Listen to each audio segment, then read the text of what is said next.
Did you know the egg you'll release 3 months from now is already developing today? That's right.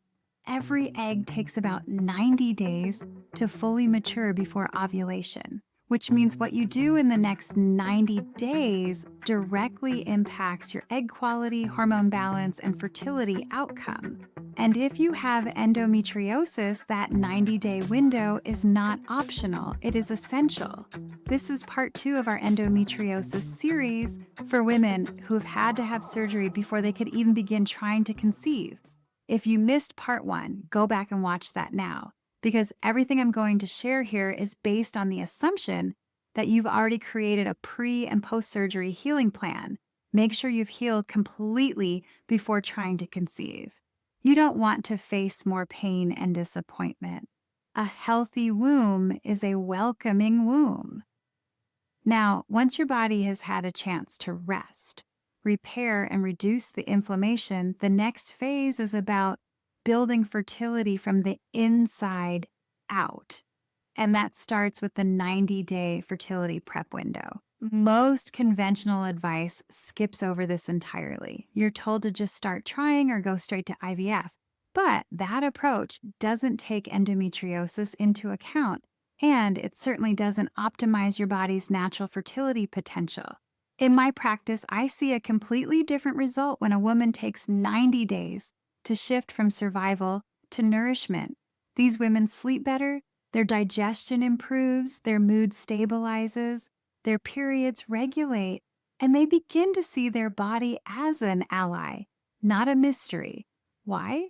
Because those 90 days allow us to reset the internal environment that supports conception. I'm Dr. Gina Rosella Terinoni. I'm a doctor of acupuncture and Chinese medicine and a certified integrative medicine practitioner. I create these videos so you don't have to spend hours online trying to figure out what actually works. Subscribe if you want root cause fertility strategies that make sense for real life. So let's get into what this 90-day plan should look like, especially if you have endometriosis. First, reduce inflammation. I typically recommend eliminating gluten, dairy, and processed seed oils. Focus on warm, nourishing meals, cooked vegetables, and easy-to-digest proteins such as chicken and soft-boiled eggs. Add ginger, turmeric, and cinnamon to meals. These are gentle, food-based ways to reduce inflammatory markers. Second, support your gut and liver. These two systems are responsible for clearing out excess estrogen and inflammatory byproducts. If they're sluggish, everything slows down, including ovulation and implantation. In my practice, I often use teas like milk thistle or burdock and include bitter greens, lemon water, and fermented vegetables if you can tolerate those. Third, we build blood. In Chinese medicine, blood is the foundation of fertility. I use foods like black beans, bone broth, dates, beets, and dark leafy greens. My strongest secret is I add blood-building herbal formulas customized to each client's pattern. After all, we are all unique women with different health stories, and we need to be treated accordingly. Fourth, track ovulation, but track it differently.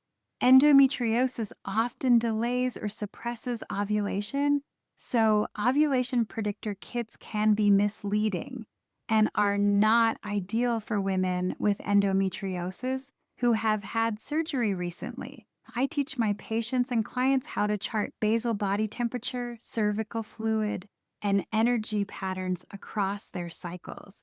We also use herbal stimulating patches and herbal medicine to help regulate the follicular phase or stimulate ovulation if it's been absent. Fifth, regulate the nervous system. This is huge. Most women with endometriosis are in a near constant state of fight or flight. That's not your fault. It's what pain and inflammation do to the body. But if your nervous system is on high alert, your body won't prioritize reproduction. That's why we use breath work, guided visualization, specific stress-reducing meditations that you listen to, body-based tools, and acupressure points to create a true rest and digest state. And finally, we create rhythm. Daily rhythms, weekly goals, cycle-based flow. I don't hand my patients a long list of to-dos. I help them design a structure that fits into their real life with meals, herbs, movement, and rest built in. It may sound like a lot, but it isn't after I sift through what is needed and necessary versus what is extras and nice to haves. This isn't about getting it perfect, it's about creating the conditions where conception becomes possible again. Your womb is not broken. It may just need time, rest, the proper strategy, and professional support. In part 3 of this series, I'm going to show you exactly what I would do if I had endometriosis, was over 35, and only had 1 hour a day to dedicate to my fertility. I'll walk you through exactly how I'd spend that time for the highest impact without overwhelm. Subscribe now, and I'll see you there.